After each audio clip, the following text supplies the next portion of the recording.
Coming up on this episode of Nintendo Cartridge Society, beam me up, Mario! It's dangerous to go alone, so the Nintendo Cartridge Society goes with you.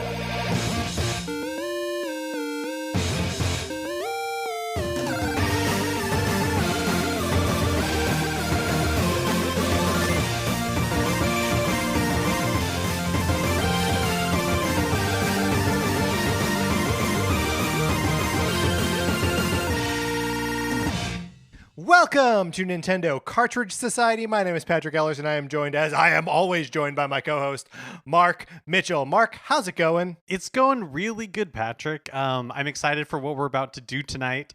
I guess I don't want to give too much away. We'll get to it shortly, but I'm really excited to see where we both landed with this. As am I. Mark, a lot of our sort of top of the show banter in the last couple of months has revolved around Andrew Lloyd Webber. Yes. Yes. Whether people like it or not. And well, here's an issue. We got an email from Jason. Jason's email is titled, "I got a problem." Okay. Dear Nintendo Cartridge Society, I got a problem. You spend a lot of time talking about musicals, but you haven't talked about Hamilton yet. It's been out for over a month and you never mentioned it once. I'm not the biggest Hamilton fan, but I enjoyed the movie. I'm curious what you guys thought. Talking about musicals, Andrew Lloyd Webber was right to not like the Cats movie. I believe 2020 is God's punishment for that abomination. Keep doing what you're doing. Sincerely, Jason. Mark, let's address the only question that's in here. Hamilton. Have you watched Hamilton on Disney Plus? I have. I have. Have you watched it? Yeah, we watched it the night it came out. Sarah is a big Hamilton fan. I like Hamilton. I sometimes find it a little too sincere for my taste. There's something about and I understand intellectually that it like feeds into the narrative of the thing of like, this is Lin-Manuel Miranda being obsessed with this historical figure and like giving you all the facts and figures, but like, something about just like kind of dopily singing like 1776 makes me roll my eyes, even though I know it feeds into the main themes of the thing, and that like who lives, who dies, who tells your story, that's him choosing to tell the story even though it's dorky. Anyway, I like it. I liked seeing the stage production of it a lot, and having that sort of like turntable in the middle of it, which both like connects it to hip hop culture and musical theater, because it's a very like Les Mis kind of thing to do. So I liked it a lot. There were a lot of numbers that worked way better seeing them on stage, like Rewind, for example, than like on the album. I'd never seen a production of it before, but well, what did you think? Yeah, I really liked it a lot. I was lucky enough to see it live when it came to LA a few years ago, but I really liked it on video. I'm actually glad that it's on Disney Plus, because the thing that is, I don't know, that I always found is like a little bit like weird about Hamilton, but like about like some these like musicals in general is like how difficult it is for people to see it, right? Like Hamilton is, Yeah, I feel totally. like it has this plucky spirit that's all about like the people and but it's so inaccessible, right? Like being able to like see a live production of Hamilton is like impossible for the vast majority of people, and so Right. to be able to And literally impossible now to see with the original cast. exactly, so like it's so rare that you have like one of those musical theater experiences, I guess for lack of a better term, like democratized, where it's just like, yeah, like this is available to everybody and everybody can experience this, and it's not just for the precious few who like have the resources or the opportunity. It doesn't matter where you live. It doesn't matter like how much money you have. Like, well, Yeah. except as long as you can get a Disney Plus subscription. But like, and an internet connection. right. So like that piece of it, Yeah. I appreciate. And I like the show, but like more than anything, that's why I'm glad that it's on Disney Plus. I also really like the just the technology or the method of filming a stage production. It still feels like you're watching a stage production, but doesn't feel like, a static cam in the back of Hmm. the auditorium or whatever. So yeah, I liked it a lot. I don't know why we haven't talked about it on this show. We do talk about musicals a lot. I mean, I guess my brain is just wired a specific way, and I blame it on Andrew Lloyd Webber. What can I say? That makes sense. Speaking of things that we can blame on Andrew Lloyd Webber, my copy of Sonic Forces. Would you like to borrow it? All you have to do, if you'd like to get on the list to do so, is send us an email to Nintendo Cartridge Society at At gmail.com gmail.com. and give us a mailing address where I will send it and then send it back. Mark, on this topic, we got an email from Lizzie. Lizzie writes, "Hello to you both. Long time no email. Lizzie, it is good to hear from you. As you are both aware, the United States Postal Service is in some dire straits. If you weren't aware, well, it is. The current Postmaster General is someone who has strong interest in private shipping companies and therefore doesn't care very much for the post office. I believe now it is a very important time to support our postal service and workers. With that in mind, I implore you to resurrect the Sonic Forces borrowing program, but not using FedEx as Mark had suggested on the podcast. Support your local post office by sending the game through the U.S. mail. Wouldn't it be beautiful if this terrible, terrible game helped save the postal service? And isn't it a great opportunity for users to support the program and the services they rely on? This is my humble opinion. I hope you consider it. Thanks, as always, for the podcast, Lizzie." Lizzie, you are 100% correct. I'm going to reinstitute the live, active version of this program using the post office tomorrow. Yeah, I am convinced. Like while you were reading that email, I had my hand over my heart. Like this is the most patriotic I have felt in a very long time. Right. I mean, the post office is good. It is it funds itself with postage, and the only reason that it's in any dire straits right now is that it's been legislated to crap. And so we gotta support the post office. So programs going back into effect. If you want to borrow my copy of Sonic Forces, now is the time. It is no longer theoretical. Get on board. I will send you my copy. You play it for as long as you want. You send it back. I pay for postage both ways. Yeah, and look, if the Sonic Forces borrowing program, we've always said that it's the perfect program, and it always has been. Yes. But if it can contribute to the health of the U.S. Postal Service, truly, it is the Yes. perfect program. Yeah, all I'm saying is we've been calling it the perfect program. Now let's prove it. Let's prove it. All right, Mark, we've got some good nonsense to get to today. So let's get into our topic of the day. We are doing the ABCs of Nintendo Sci-Fi.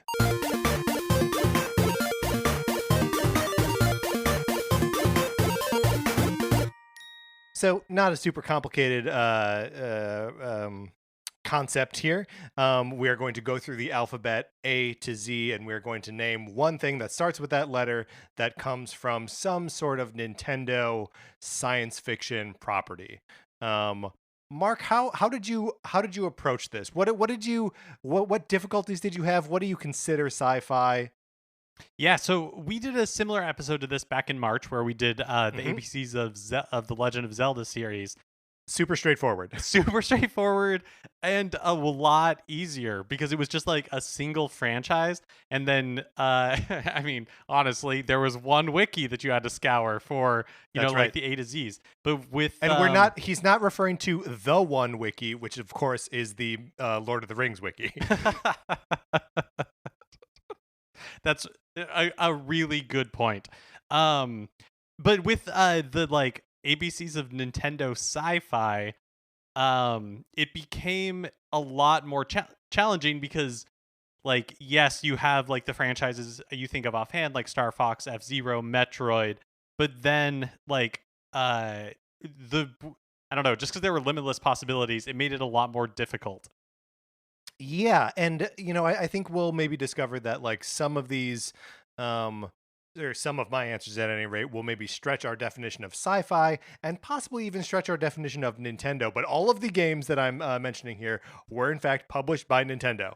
Okay. Yeah, I think that's totally fair. I think we will learn a lot about the look. Okay, here what we are experiencing is the Tomorrowland problem, right? Like Mm, if you go to Disneyland, Tomorrowland doesn't mean anything. Tomorrowland basically means like, does it have space? Does it reference space in some capacity, or does it have aliens? And I think Right. that is possibly like where my definition of sci-fi like that was the breaking point where it was like, ah, Yeah. yes, I can get into this because it references outer space, it references aliens. There's some weird technology. Yeah. I would say that that's almost exactly the same for me too. I'm trying to think if I have anything in here that falls outside that criteria, and I do not believe that I do. Mark, so we should start at the beginning, which is of course a very good place to start with the letter A. Would you like to go first, or would you like me to? I'll go first. So my A is Adam Malkovich, the commander or Yes. ex-commander from the Metroid series, probably most famous for Metroid Other M, where we learn a lot about his relationship with Samus, and it's not a lot of fun to get through because it becomes like a gameplay limitation. So basically, Samus is on this planet. A bunch of soldiers that are led by Adam show up, and they're like, "Samus, you don't have to be here. Get out of here." And she's like, "No, I'm going to stay." And he's like, "Fine, you can stay as long as you like listen to what I tell you to do."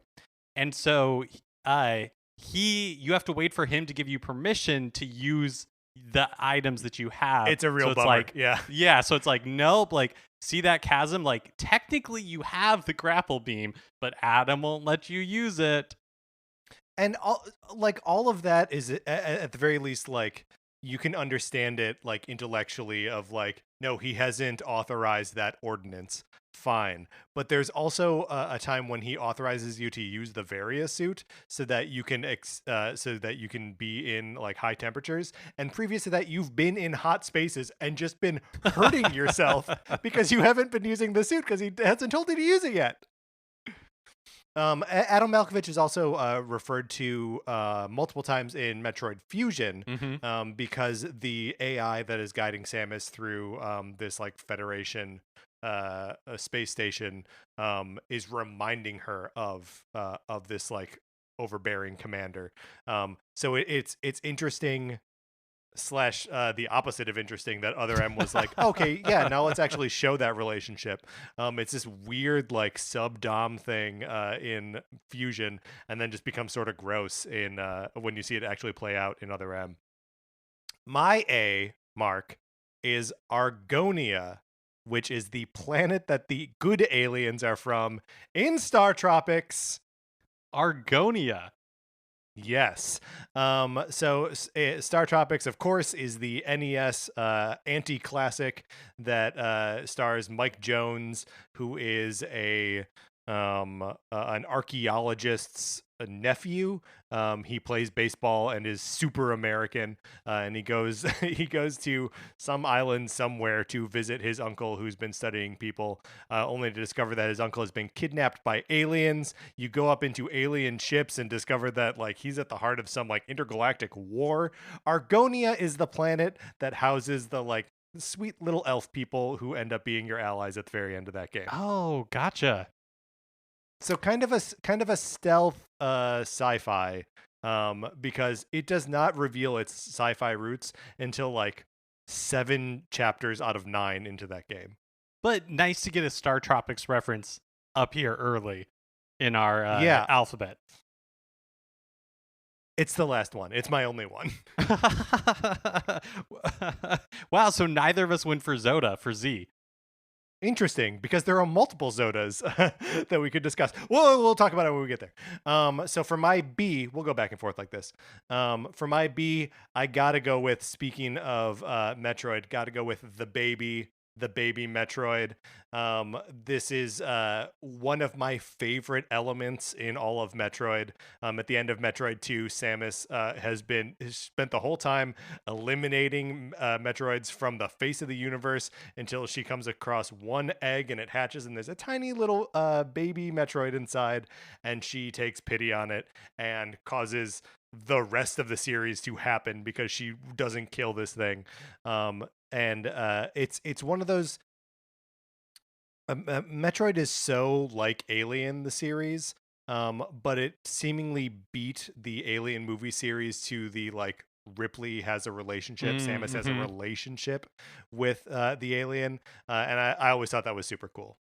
Yeah, and speaking of Adam from Metroid Other M, the baby definitely and her Samus's memories of the baby feature very prominently in the dialogue and story of Other M.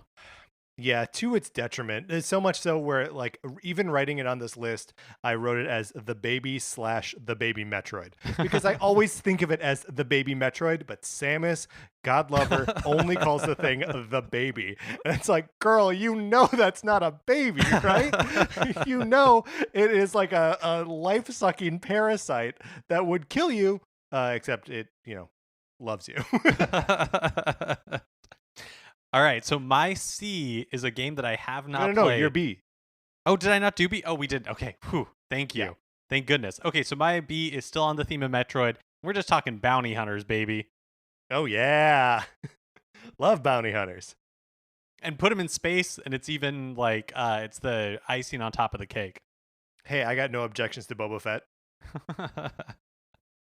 Another B. Okay, so now moving on to C. It's a game I haven't played, but I am fascinated by. It's code name Steam. And Steam, of course, stands for the Strike Team for Eliminating the Alien Menace. So I have a codename Steam character later on this list. Um, but I will now entertain any questions or observations you have about codename Steam. Well, one of the things I think is so like I knew this was true, but I didn't really appreciate the implications of it until recently. That it was developed by Intelligent Systems, which is the same Yes. developer that makes the Fire Emblem series and Paper Mario, and they had this like really unique Nintendo 3DS like spinoff where the story is just like totally bonkers. Um, it like features like Henry It's Fleming, wild insanity. Yeah. who's like same shares the same name as the character from like the Red Badge of Courage, but then also like their Wizard of Oz characters. Abraham Lincoln is featured prominently. John Henry's a character in this. Yeah, like it goes on and on. That it's just taking characters from like American history, folklore, and literature, and jamming them up into a steampunk alien invasion turn-based tactical shooting game. I think that's it. I think I described it. Well, and unlike correct me if I'm wrong, but like unlike Fire Emblem, where you have this like overhead view of the battlefield, like Codename Steam does not play like that at all. No, codename Steam. So it still takes place it is still turn based, but when you move the units around the map, you never get like a full aerial view of the map.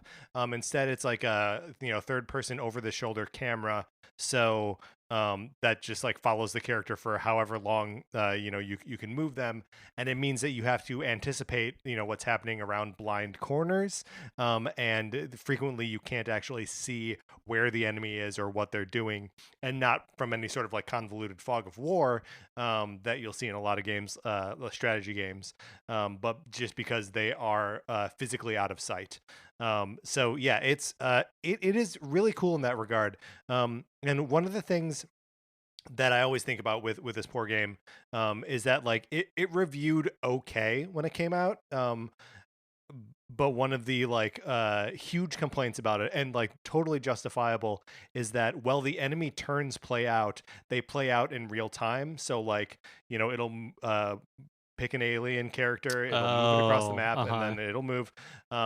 And for so much of the game, they're not within your line of sight, so you'll just see like the camera just sort of like glide around, and sometimes these turns will take up to a minute of you just holding your 3DS and being like, when is this going to end? But shortly after launch, they patched in a fast forward feature. So on the enemy turns, you could speed it up to 4 times speed, and it greatly improves the pacing of that game. And I think if it had launched with it, it may be like held up as a modern 3DS strategy classic. Wow, because I mean, yeah, that without it, that sounds pretty painful.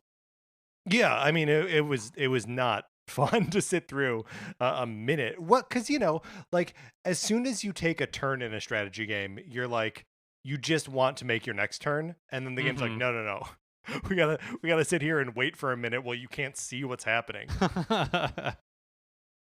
For my C, I'm bringing us back to Metroid. Not all of these are Metroid, but I got to go with the Chozo, the ancient race of bird people that raised Samus. It's unclear what her relationship is with these creatures, but like her ship and her armor are Chozo technology. On most planets that she finds herself at, there are Chozo ruins everywhere. They're really cool, and on the odd occasion where you have to fight one of those Chozo statues, it's always like neat and dramatic and feels fun and exciting. I thought the Chozo were like long dead. I thought they were super ancient. No, I don't think. I mean, they are ancient, but I believe that there are some around. Can you hear that police siren in my I could, microphone? yeah, yeah. Okay. Well, apologies, everyone. There's something happening outside. Um, I believe that some of them are still around. Oh, interesting. Because they created the Metroids. Yes. Yes. Okay. And a lot of the technology.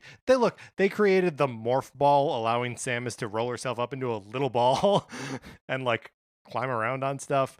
They are like the architects of all of these stuff that happens in the Metroid games. I get to go next. My D. Look, Shadows of the Empire, published on the Nintendo 64 by Nintendo. I'm going with Dash Rendar, baby. Oh, nice. That's so good. I'm so glad you got Shadows of the Empire in there. Dash Rendar, of course, because you can't play as Han Solo in a game that takes place between Empire and Jedi. Yeah, I mean, he's Dash Rendar is a character that I remember feeling good things about. I don't know if it's from that game or from reading the Steve Perry Shadows of the Empire book, probably from the book. But he was just a cool guy who's basically Han Solo. Yeah, totally. He's a long tradition of like Star Wars expanded universe characters that are essentially Han Solo, just with slight details. And honestly, like the Force Awakens or like the Star Wars sequel trilogy, like totally continues on that tradition with Poe Dameron as well. Absolutely. Plus, Episode 7 just had Han Solo in it. That's so good. Any mention of Dash Rendar, because I think now technically, even though canon doesn't really matter, technically non-canonical at this point. But I think there's enough love for Dash Rendar that I expect that he will eventually show up is in some like official Star Wars story at some point in the future. They did it with Thrawn, so they can do it for Dash. I feel like Thrawn was loved a little bit more than Dash Rendar is, but they'll run out of Thrawns maybe. eventually, and then they're gonna have to like go to those B and C tiers. I mean, they can't do Mara Jade, right? Does she Right. make sense, even not being Luke Skywalker's wife? Like, I don't know what the point would be. yeah. Mark, what's your D? My D is Dinosaur Planet. Yeah. So, Dinosaur Planet was a game developed by Rare that was originally going to be like an N64 game and eventually moved to GameCube. And you might know this game as Star Fox Adventures, as it was later released on the GameCube. But for a long time in its development, it was not related to Star Fox at all. It was a completely unrelated game called Dinosaur Planet. And then at some point, Shigeru Miyamoto was reviewing the game and was like, "Oh, there's a lot of similarities here to Star Fox. Should we just make it a Star Fox game?" And so that's how it eventually became Star Fox Adventures. And this was one of like the first I remember this being one of when I learned about like that Star Fox Adventure had been a completely different game beforehand. That was one of my first like introductions to this, to like that was even a possibility, like the wonders of game development in that kind of way. Sure, yeah. that they would have a game idea and then Nintendo would be like, "Hey, you know what? This feels like this kind of game." Also Yeah.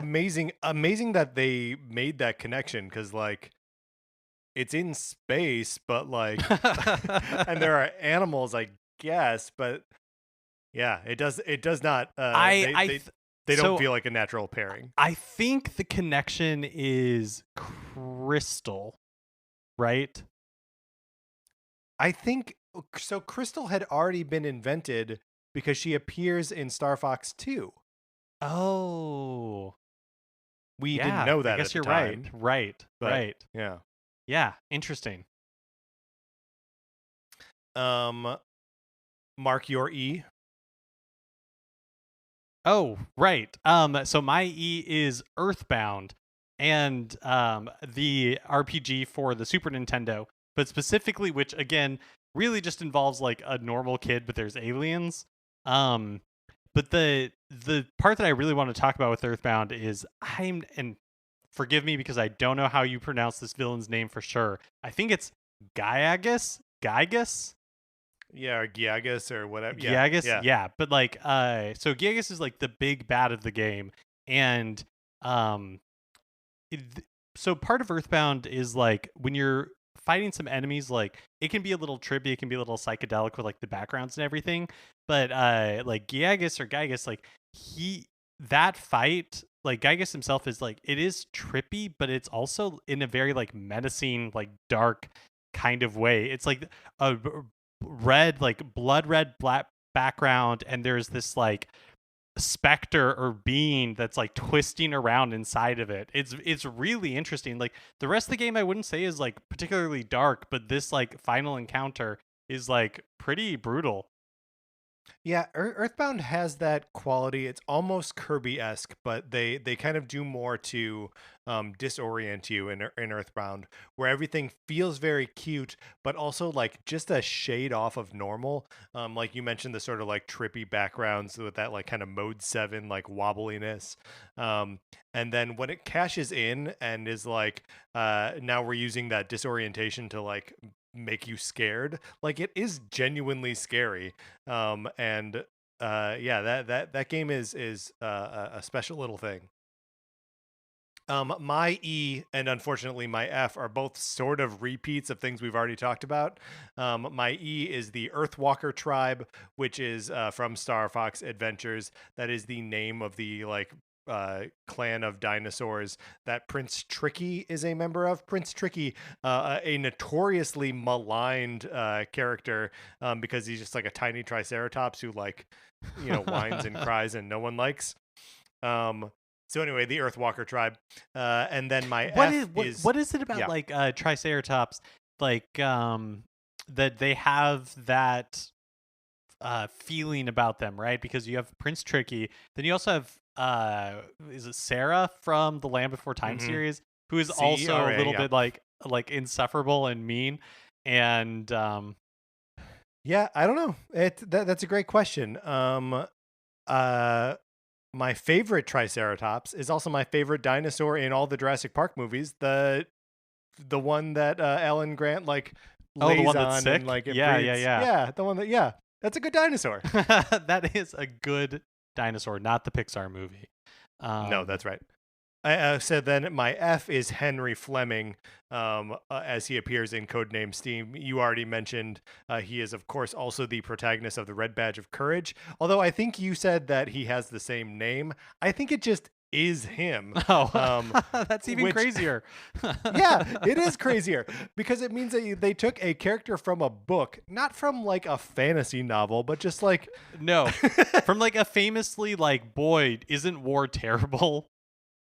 Yes. And then they were like, okay, now let's see what happens to him 20 years later when he's a war hero and fighting aliens for Abe Lincoln. So, like, it's just craziness. And I just wanted to give a shout out to Henry Fleming. The my F is F-Zero, just as a franchise. Yeah. I like I know that there's like an anime and there's been manga and like stuff like that, but F-Zero to me has always seemed like a very thin premise. and that's really like all it needs, right? It's just like this like Totally. supersonic racing in the future with cool looking like cities and characters and ships. And so I've always like liked the aesthetic, I've always liked the music, but it's not like a series that I've ever like gotten really deep into, cuz it it doesn't feel like there's a ton there. But not in a bad way where So you're yeah, there's yeah, like a ton where of the characters gameplay. and there is like Yeah, lore that like loops in on each other, but it's not, but it's still just like a racing game first and foremost. right. Will we be talking about some of that lore later in this episode? Possibly. Oh yeah, for sure.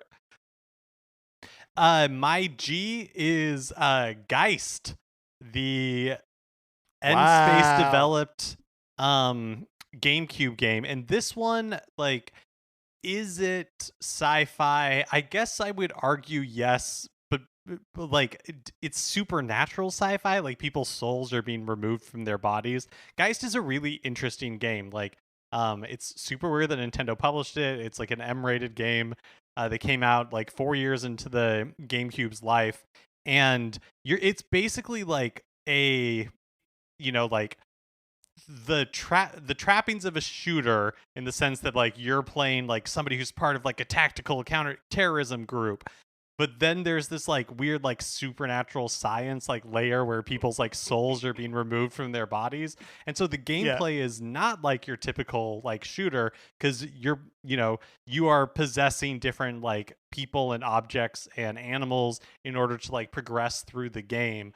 It's just bonkers. Like it's totally wild. I don't know that it's like, I don't know how you would play it nowadays. I'm not even sure it's worth playing, but I love that it Yeah. exists. It's like the devil's third of Yeah. GameCube, Yeah. where it was Yes. why did this happen? Why did this happen? Look, Nintendo and everyone makes mistakes every generation. Weird stuff happens all the time. My G is of course Grippy Toad, the one of the two main protagonists of Star Fox Guard. This is a game that no one played because it is the pack-in game with Star Fox Zero for the Wii U. I think you can also buy it separately, but like that feels weird. This game, the Star Fox Guard, is a Mark. How would you describe it? It's like a tactical tower defense Yeah, it's perspective game. yeah, it's a cool, it's an interesting spin, like on tower defense, because you're setting up security cameras and you're Yes. basically trying to like, and then security cameras that you're strategically placing throughout a maze essentially, and you're trying to prevent these enemy robots from like making it to the center of the maze. Yeah, your role is basically to sit in the control room and watch the camera feed from all of these like monitor robots. And that's how like the game actually makes really compelling use of the dual screen experience Hmm. of the Wii U. Especially like with touchpads, so you can like go to individual cameras and like zoom in and like, fine tune their aim or whatever. And Grippy is Slippy's uncle or grandfather or something. He's another frog, and they work together to try and fend off the forces of evil.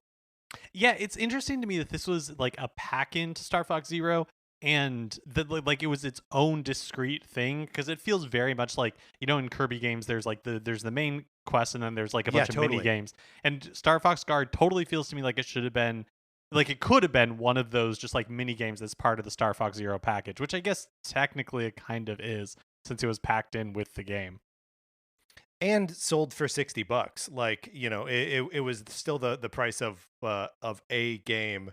I think they were just really trying to convince you that like you were getting something of value.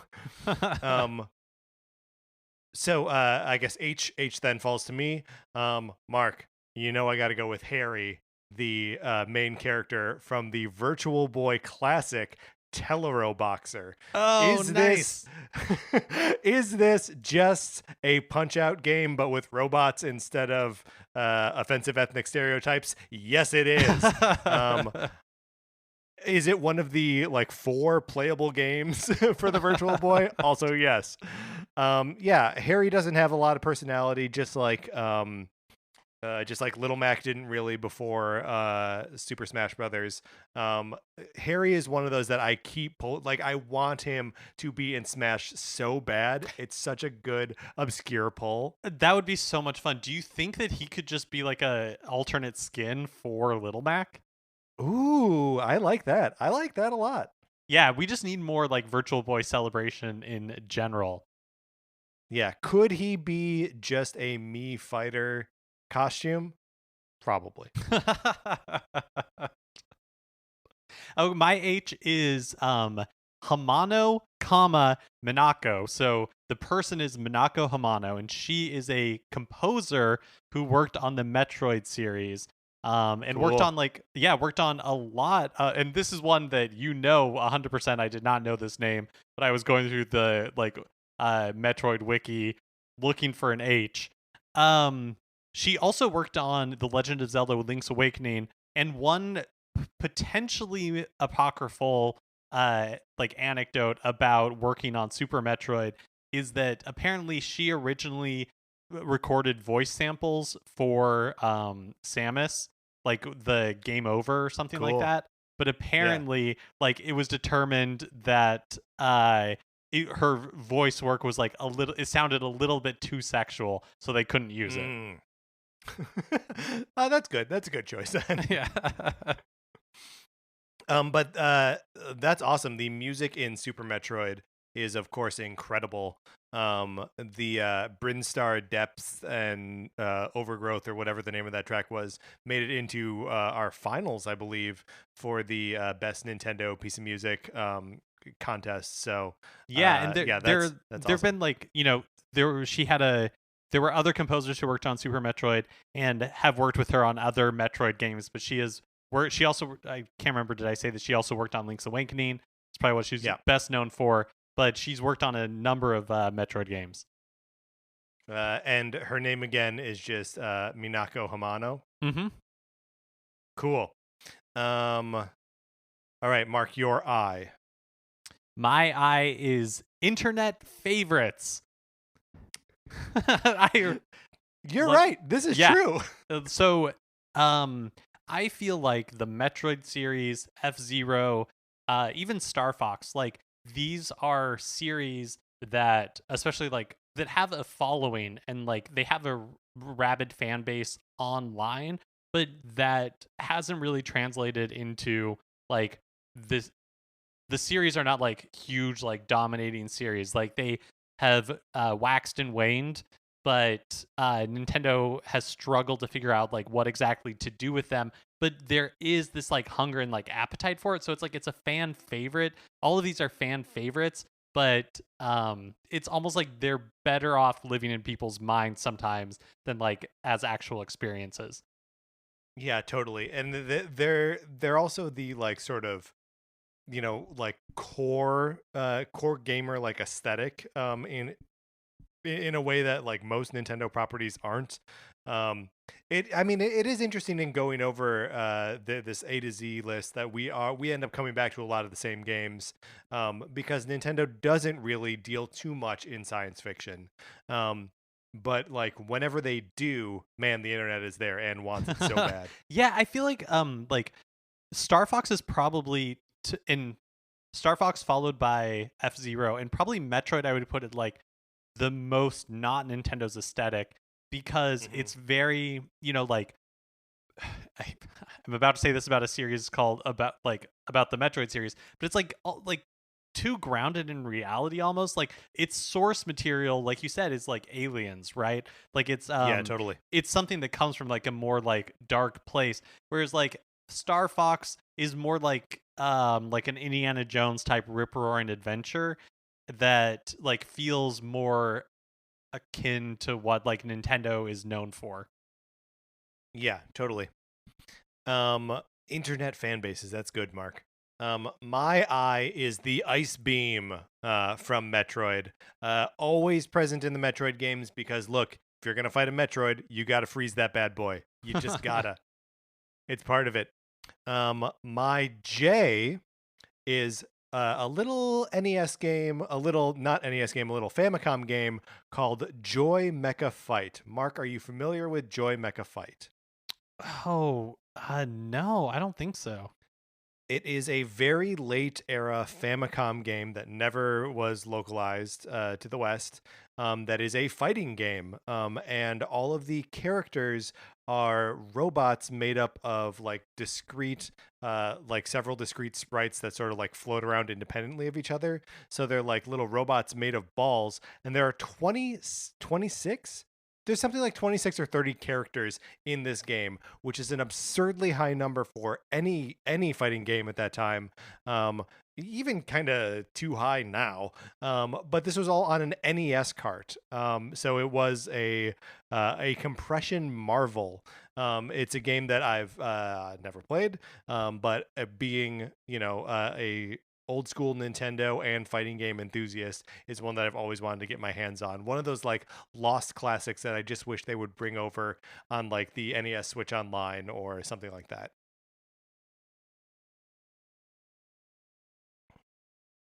Oh, wait, didn't I go first on I?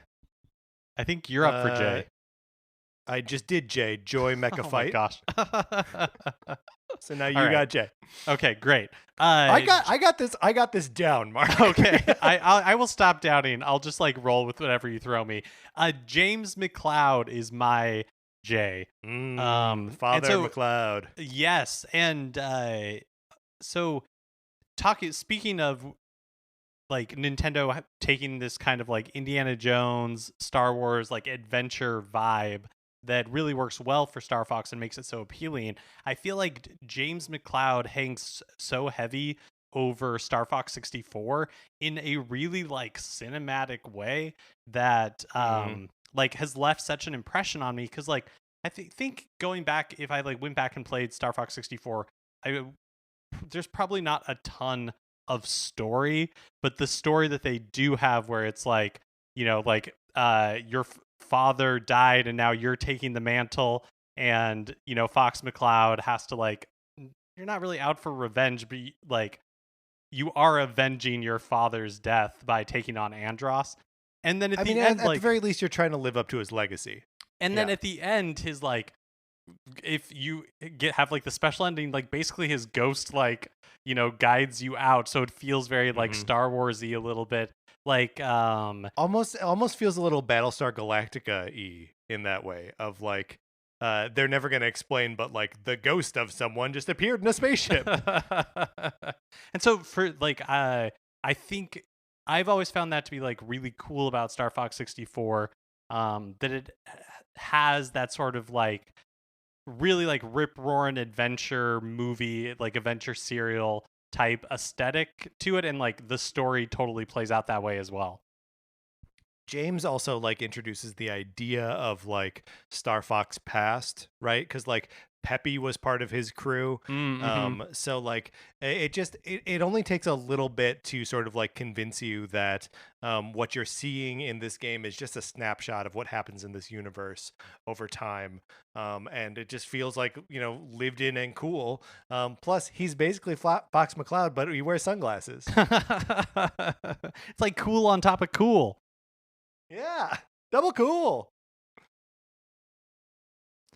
Next is K, and for K, I'm going a little bit outside of the box, I think. Although you mentioned this franchise earlier, it's Kirby bosses. Kirby in general, and will show up a little bit later on my list, but like is a really interesting series because it has this like cute aesthetic, but it gets wild. Like it goes to places that like, and I think it's a Kirby game can go anywhere, right? Like it starts out in Mhm. Dreamland and then you're like in space on a spaceship like trying to like defeat a giant reactor, and then like you're like all over the place. And it's one of the cool things about Kirby is that like you're going to start in this like Dreamland aesthetic, but you could end up pretty much anywhere. My favorite Kirby game is Superstar. I don't know why. I think that's what it's called. I'm just blanking on it right now. But the SNES game, and it Yeah. has like a number of bosses in there that you're like, oh, this is like really weird and interesting, like computer virus, which kind of turns it into like a turn-based RPG a little bit, or Marks, where you're like kind of like on this weird like never-ending plane that like is continuing to barrel forward, and then there's this like clown thing that's appearing and disappearing. The end of Star Allies is wild when you're fighting like the Void Termina type, like big like giant thing with an eye in the middle of its chest.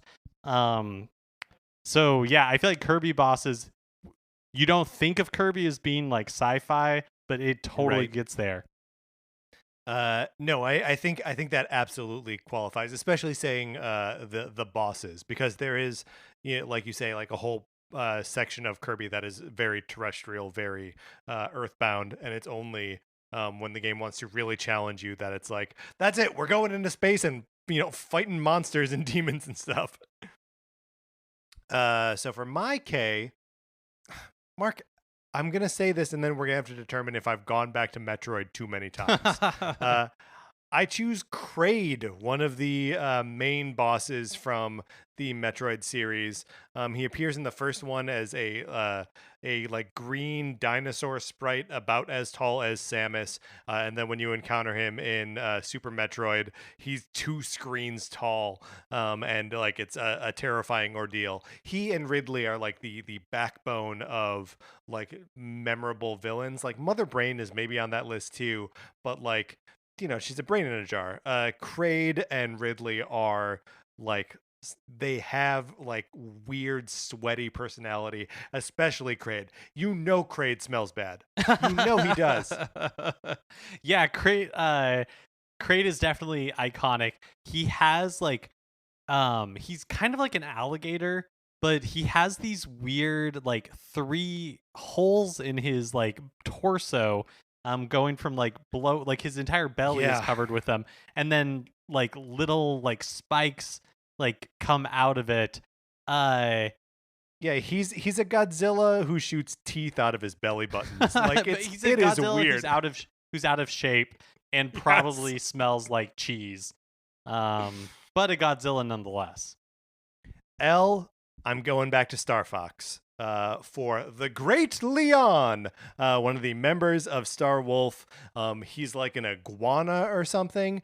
He is so Star Wolf, if you've never played Star Fox before, is the sort of evil version of Star Fox. I don't know why, but they hate each other. It's because one of you is the good guys and one of you is the bad guys.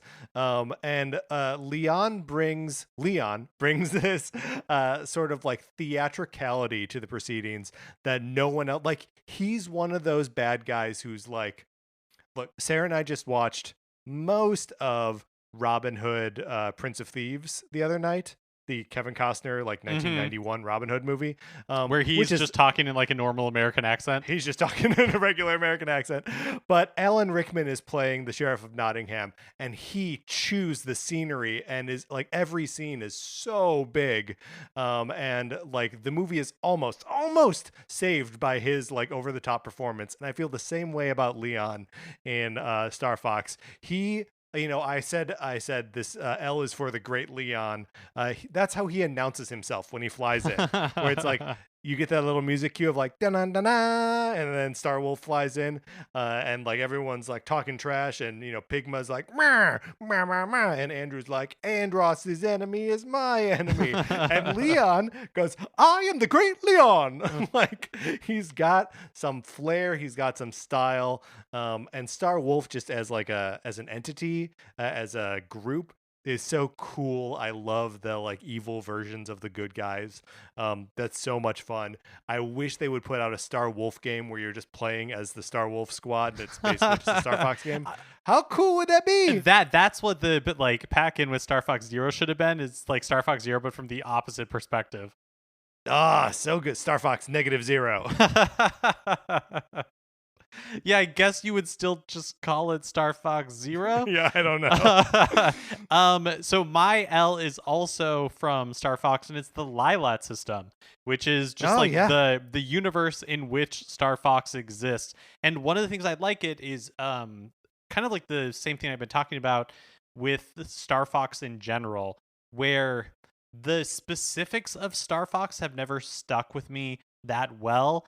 Like I couldn't tell you a million details about the Lilat system, but it hits all of like the standard like sci-fi universe things that you want to see, that it feels Totally. really like memorable is not the right word, but it feels really like comfortable and familiar, where you're just like, yeah, like I can slide right into this and I'm like really at home when I'm playing these games, because it feels like so much of like the science fiction and science fantasy that I love already, that it's just like playing a Star Fox game and being in like Corneria and all that kind of stuff. You're just like, yeah, like this clicks. It all makes sense to me.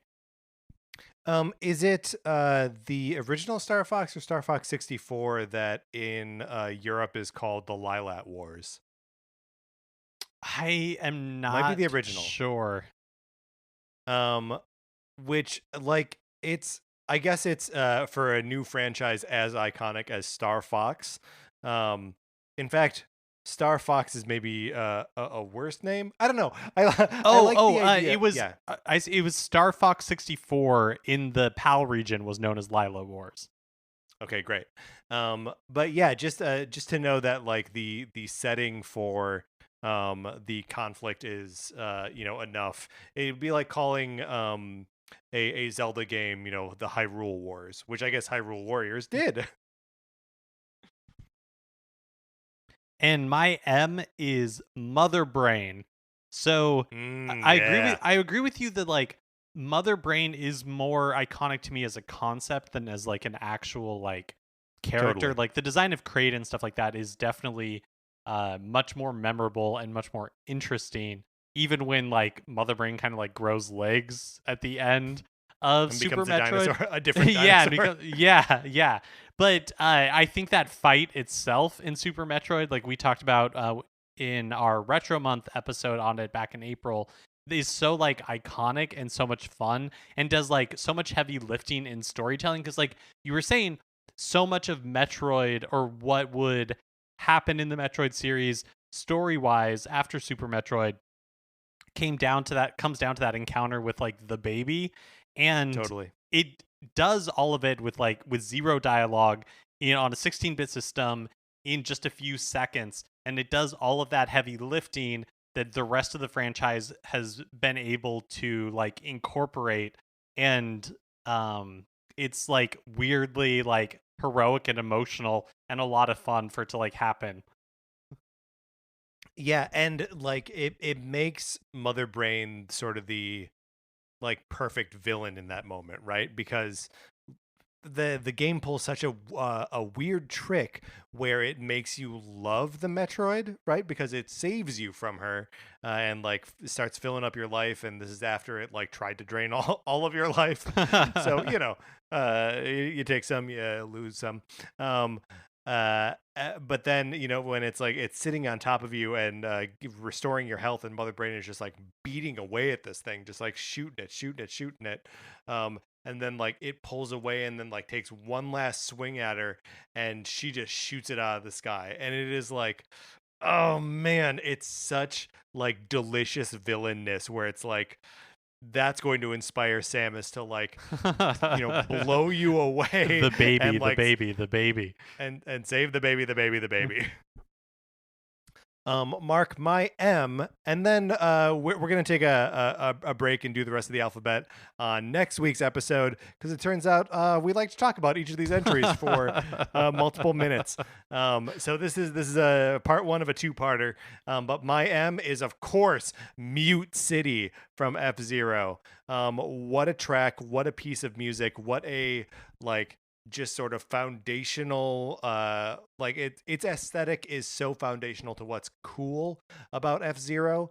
Like I know there's Big Blue, and there's like the is it Death Plains Desert, whatever. Like if everything else in the game feels kind of like at a distance, Mute City feels like you are death racing at high speeds in a city, of like millions of people. And the music is so good and so tight.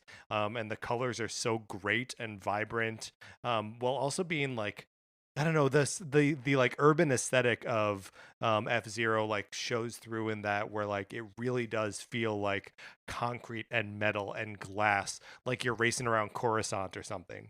Yeah, Not absolutely. Coruscant. Yes, Coruscant. Yeah, like I feel like there's a reason why Mute City has persisted and why it is like the iconic track, because I think it does sum up that F-Zero aesthetic perfectly in like one moment, and it totally captures your imagination. Because like you're saying, like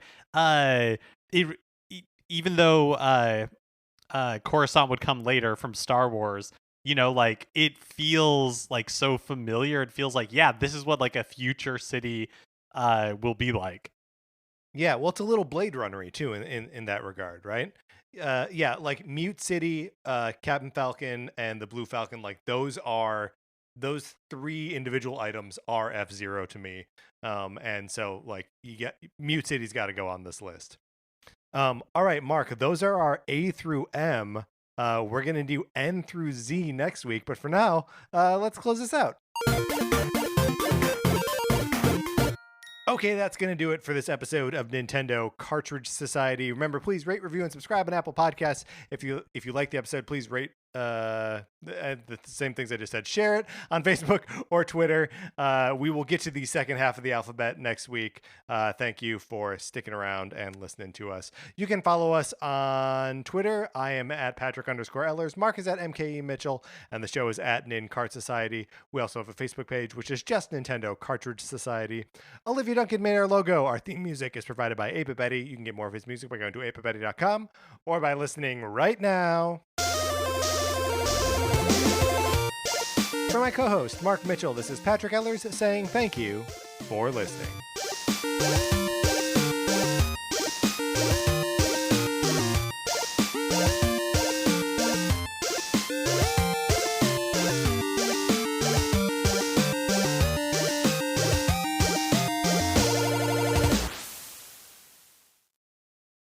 Hey, Rachel, Oscar. Yeah, Claire? Do you love Disney movies? Uh-huh. Have you seen them all? Not all of them. What do you guys think if we watch them all in chronological order and then talk about them? Ooh. Oh, and what if we could talk about it with some of our favorite friends? I love that. Yeah, and what if we do it inside the Disney Vault? You know, that's the name of our podcast, Inside the Disney Vault on Campfire Media. Yeah, check us out on Apple Podcasts or wherever you listen to yours. That's Inside the Disney Vault. Let's go! Woo! Campfire.